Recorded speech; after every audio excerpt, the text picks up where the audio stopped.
Hi, it's me, Jacqueline. Welcome to my channel. If you are new to the channel, then please subscribe to my channel and join me at Patreon. Link in the description. I liked her choice and took the items one by one from the wardrobe. There was a rose-colored sleeveless top with a ruched elasticated high neck feature, similar to one I'd seen Georgie wear on deportment day. This was teamed with a long-length, bias-cut skirt in a paisley pattern. I reckoned it would reach all the way down to my ankles. The elasticated waist was a change from zips and buttons. On my feet, she had selected a pair of high-heeled sandals in antique gold. I also found the matching bag and adjusted the shoulder strap to my preference. I selected a white bra and matching thing knickers. There was no need for tights, and then laid out the ensemble ready for me to dress after I'd washed up. By 8:30, I had finished doing my makeup, having went for colors that would complement the skirt without looking too overpowering, although I chose a dark shade of lipstick to match the deeper tones of my skirt. I looked at my hair and wondered if there was anything I could with it to make it look a little less tomboyish. From my bag, I took out the virtual makeover print and at the style I had used for one of my attempts. It looked quite easy to do, simply curling up the ends of each side to give some lift. With some blow-drying and a good hairspray, I thought it was worth a try. When I looked at the end results, I felt pleased with my efforts. There was a definite lift to the sides of my hair, and I thought it looked as womanly as I could have made it given that it still needed to grow. Laura had told me she was going to sleep in longer than usual, so I was to give her apologies to Georgie when she arrived. I poured Georgie her favorite orange juice and thought I should compliment the skirt suit she was wearing today. Why, thank you very much, Sally. I'm afraid I'm a sucker for pastel shades. The suit was a very fine shade of lemon, and I knew I'd never be able to wear something as bright as that, even if I wanted to. On Georgie, it looked fine, even down to the suede high heels in the same color. She sat down at the breakfast bar and waited until I'd poured a cup of coffee before asking, "How did it go with Mandy yesterday?" I said I'd enjoyed it more than I had anticipated, and also about the complimentary manicure. Georgie said that was just Mandy, always trying to make sure new clients wanted to come back. Did she do your hair too? Georgie said, noticing the change in styling. No, I did that myself this morning. I hope it looks okay. Georgie nodded and said it was very good and actually suited me. You've done a good job considering it's still your first week. Her encouragement made me feel 10 feet tall. I felt I was at last making progress. I looked at her and asked what we were going to do today. Well, you and Laura want to skive off to the beach this afternoon, so I've only got you for the morning. Today, Sally, we're going to get you sorted out with a new doctor and a new bank account. This took me back a little. Once again, I'd forgotten that I might need medical attention at some point in the future, and it was probably not the best idea to go to my old one. How I was going to get a bank account was a question I did not know how to answer. You might want to take a cardi with you in case it gets chilly later, she said as she gathered up her things. Once more, Georgie had all then answers, and she told me what they were as we drove to the surgery. Helen is not only my doctor, she looks after Karen as well. She's been our family doctor for quite a few years now. From this, I took it that Dr. Helen knew about Daniel and the situation he found himself in. Georgie confirmed this and said that she had felt it best to let the doctor know that I was also starting a new life as a female. Don't worry, Helen is a very understanding doctor. When Daniel started his transition, it was Dr. Helen that took care of his medical needs. She's offered to take you on as a patient and will help you any way she can. Georgie then added a word of caution when she said, "But don't rush her. Although she is gender reassignment friendly, she takes her profession very seriously and won't fast-track you through this." I said I would not expect her to compromise her reputation by making shortcuts. I wanted to change and would take whatever time was necessary to achieve it. Georgie then explained that in order for me to get a basic bank account, she had found a bank that would accept a letter of guarantee from a professional person. The good doctor had agreed to furnish me with a reference. Of course, it's only going to be a very basic account. No checkbook or credit cards yet. Just somewhere for you to have your wages paid into, and a cash card for getting money from the machines in the wall. I take it you still have some money left over from yesterday. I nodded, and she said I should use some of it as my opening deposit. When the car stopped, she sat for a moment looking out the window. I waited too, wondering what the delay was.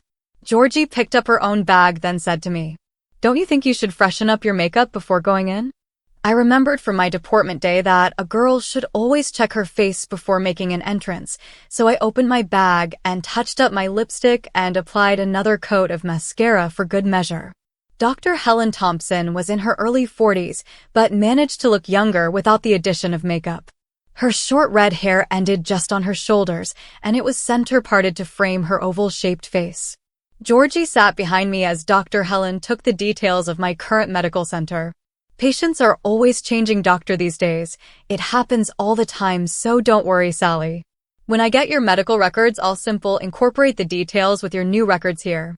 She took the form I'd filled in that would authorize the transfer of my medical records, then stood up and looked across to speak with Georgie. Georgie, would you mind waiting outside while I give Sally a quick examination? I stood up as Georgie said it was no problem. Dr. Helen asked me to undress down to my underwear, then step up onto the weighing scales. She took a note of my weight, then asked me to step down. As I stood before her in my underwear, she spoke in a very reassuring tone. Georgie and Karen have told me all about you, Sally. They say you want to be a woman. I stood still and replied, yes, I'm serious about becoming a woman full-time. She continued to look at my body, touching my arms, feeling my legs. As she put a hand on my shoulder, I could feel her adjust my left bra strap. She smiled and stood behind me before saying, you understand it is not just the case of putting on a dress?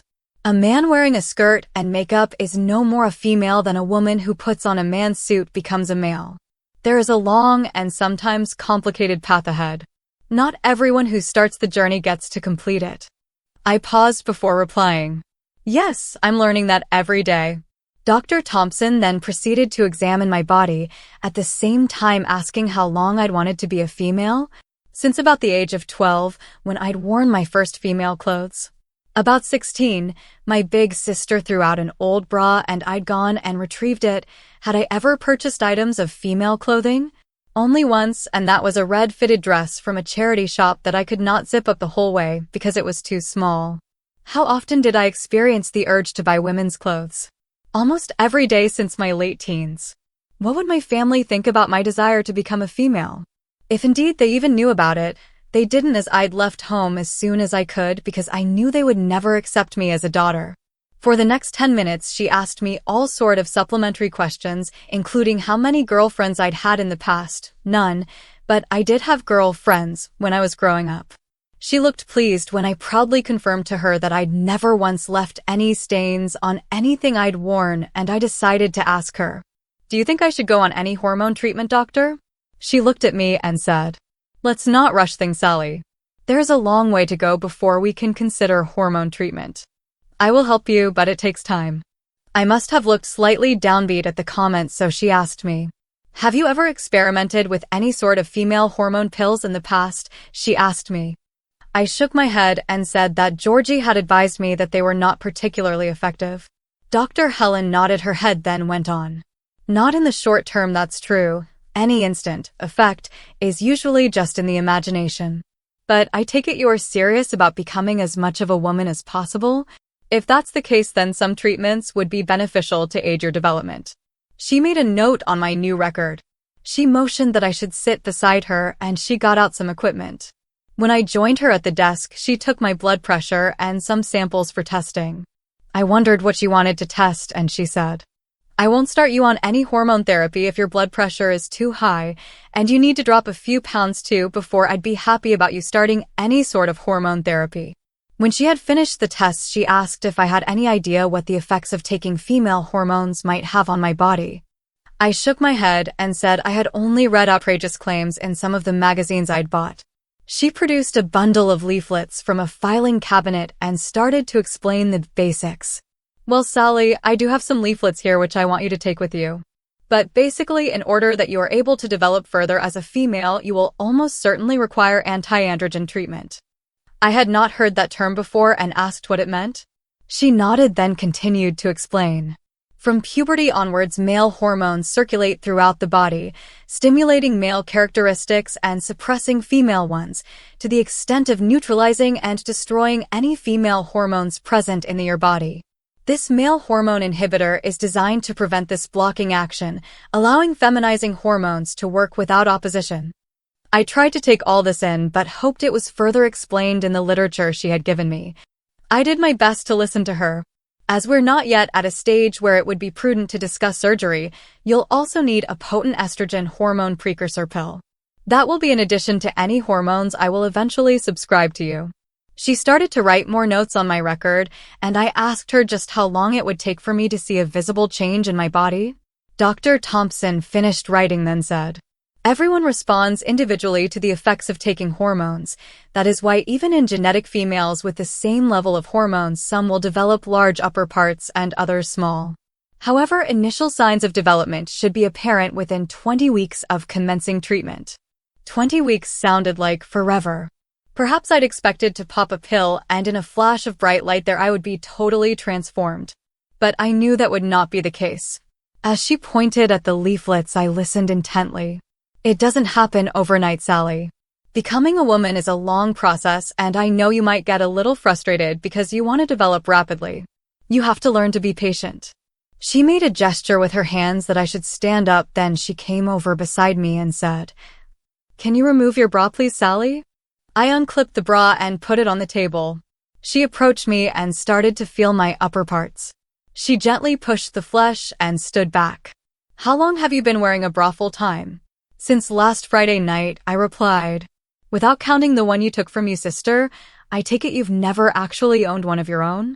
"No," I replied before adding, "but I wanted to." She made a new note on the record, then touched each of my nipples with her forefinger. "Is that sore?" she inquired. I shook my head. She stood behind me as if about to massage my waist, then put a hand down the front of my knickers and felt for my penis. "Georgie was right. There isn't much there at all, Sally." I was taken aback by the remark and she noticed it. Moving over to the small wash basin, she quickly cleaned her hands and then came back over to her desk. "You can put your clothes back on now," she said. I regained my composure and got dressed. Dr. Thompson then told me the test results would be back from the lab by next week and that I should make another appointment to see her in around 10 days' time. She held up a letter written on her surgery notepaper. She smiled and said, "Georgie said it would be best if you opened a new bank account to Sally. This letter should be sufficient for a character reference. Please subscribe for the next part and visit my Patreon page for early access."